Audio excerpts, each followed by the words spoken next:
band end, bowling to Root, who's guiding the ball away through the gap between slip and gully for 4. That looked like a deliberate shot. Rode the bounce. Root got up on his toes and looked back immediately to see if he deflected it into the ground and into the gap, which indeed he had. So 35 for 2 the score. Root on to 18. 21 times he's come in with the score under 30. Ouch. 25 times he's come in with it under 50, and only 4 times out of those 36 has he come in with a score over 75.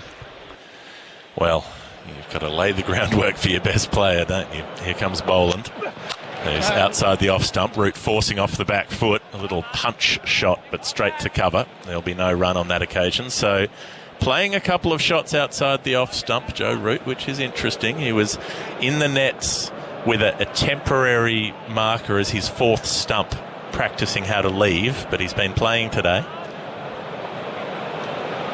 I don't know what having the 4th stump would be aiding, because you'd sort of just be, every time you left it and it hit the 4th stump, you'd be just it would scare you more than anything. Yeah, it'd be interesting to know the theory behind that. Boland, short of a length in at Root, who plays it off the back foot defensively out towards point. Yes, I would have thought psychologically it would draw you into trying to protect the 4th stump and thus playing more often. But perhaps if the ball was hitting that, it wasn't a stump, it was one of those weird flexible yellow markers. Maybe it makes a sound and he knows if it hits that one, that's good that he's left it and it's hit that marker.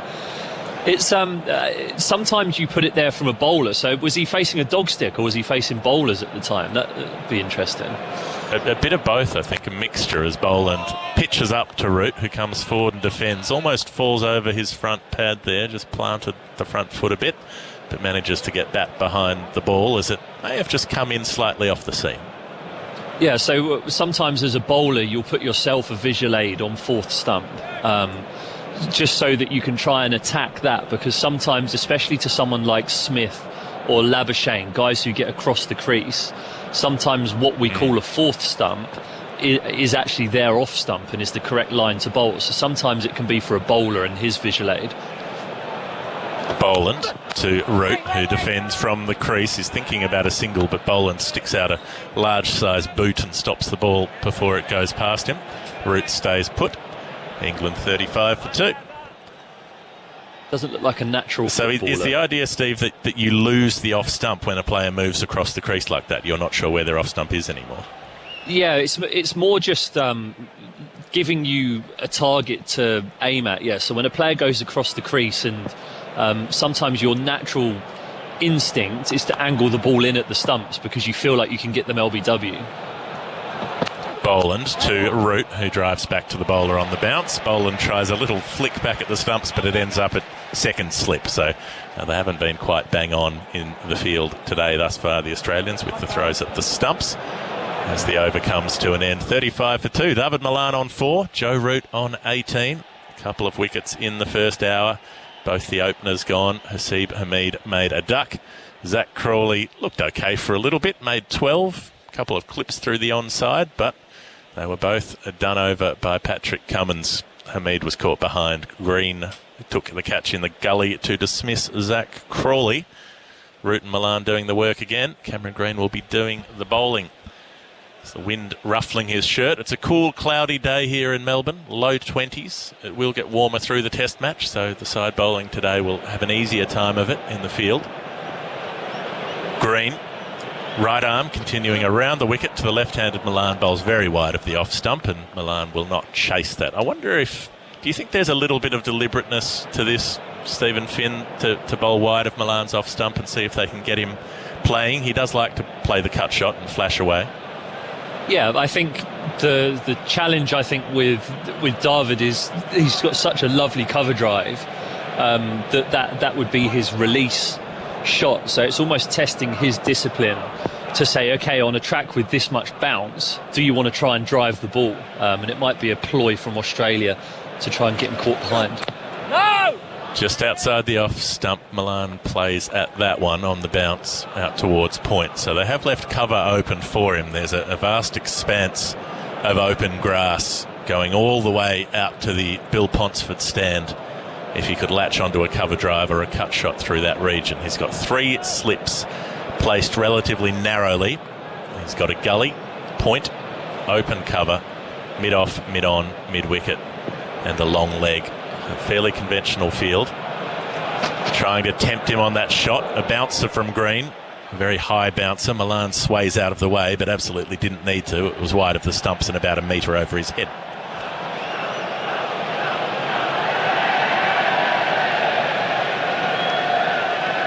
So certainly not trying to get him on the cover drive at the moment, Green. He's bowling back of a length consistently. He's got Mitchell Starc in the gully for him. Green is usually in the gully himself. They put the second tallest player in the field there while Green's bowling. He pitches up fuller this time, and Malan defends out towards point. Did you ever get into the gully, Steve Finn, on wingspan alone? Well, do you know what? It's something that I practiced a lot, and I did it for Middlesex for a little while. I never managed to get in there for England. But the last time that I was fielding in the cordon as such, I was positioned at second slip, and I dropped a bloke when he was on 40, and he ended up getting 240, and I've not found my way back in there since.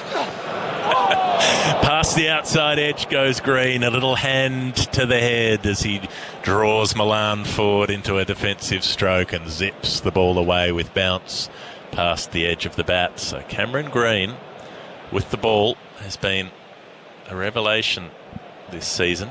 Hasn't done a lot with the bat thus far. Did make a few declaration runs, a little 33 at Adelaide Oval, nudging it about. Didn't hit a boundary in that time. He's in again to finish off his over to Malan. In at the hip, and Malan manages to turn a run away to square leg as Harris at mid-wicket comes across to cut that ball off. So one more to the score. 36 for 2 is England's score. David Malan on 5, Joe Root on 18.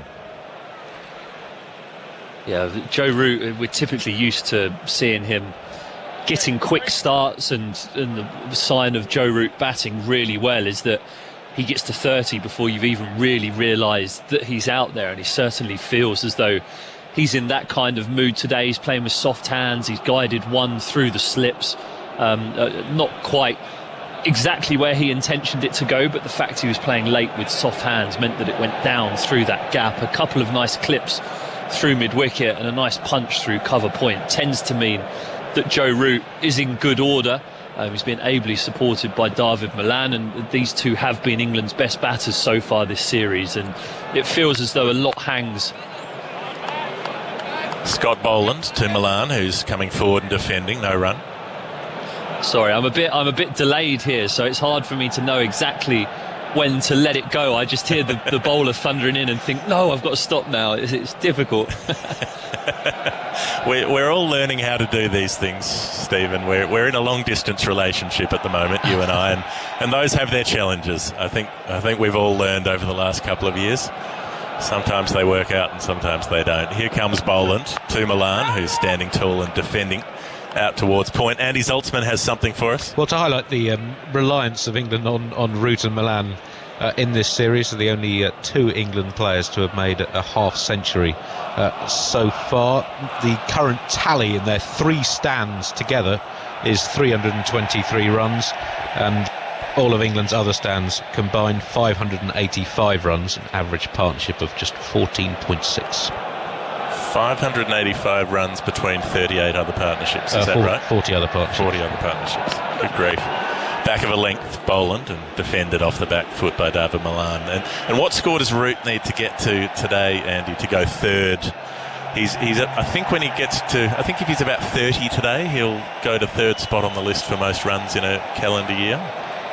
Somewhere around that. Well, he's 8 runs behind Graham Smith now.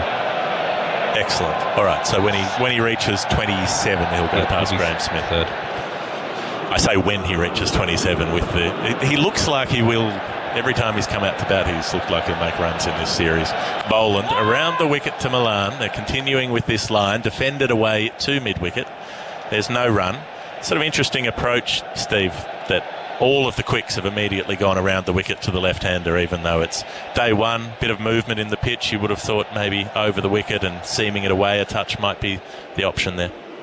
Yeah, it feels as though, well, they definitely have spoken about it. They've been the only two thorns in Australia's side thus far.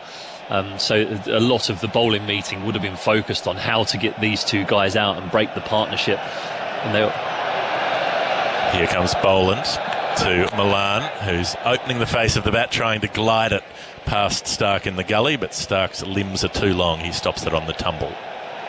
Yeah, it's certainly something that they must have identified that he has a weakness with. I don't mind people coming round the wicket on days where the ball is nipping around, because it forces a batter to play. Sometimes from over the wicket you can leave it quite easily. Does that depend on the discipline of line for the bowler who is coming over the wicket? I'll come back to that in just a second, as Boland rolls up to the crease, bowls too wide of the stumps, and Milan leaves alone easily. Yeah, I think there's a couple of reasons why. If you feel like the ball's not swinging from over the wicket and you're not going to be a threat bringing the ball back in, it's ruling out two modes of dismissal, bowled and LBW. So the only way that you can get someone out is caught in the slips. And if someone's been disciplined leaving, as David Milan has, then it can be hard to dislodge them. And whilst the ball's still hard and nipping off the surface, if you come round the wicket, your angle threatens the stumps, so it brings bowled and LBW into play. But then if you get the ball to leave the left-hander from around the wicket, it brings the outside edge into play. So I feel like there's more modes of dismissal round the wicket. So 16 overs gone now, 36 for 2 the score. It hasn't looked too difficult to bat out there as long as Patrick Cummins is not bowling. That's been the key point so far. Cameron Green to start the 17th over. He's over the wicket to the right-handed route, way down the leg side, and there'll be no run. Cummins' opening spell, 6 overs, 1 maiden, 2 for 14. Yeah, that is sterling work from the Australian captain. And as Jim Maxwell said earlier, every time you see him bowl now, he's making history. He's a fast bowling captain, disproving the theories about fast bowling captains that have persisted in Australia for so long that we've never had one. Ray Lindwald captained one test as a fill-in, and that's the entire history of Australian fast bowling.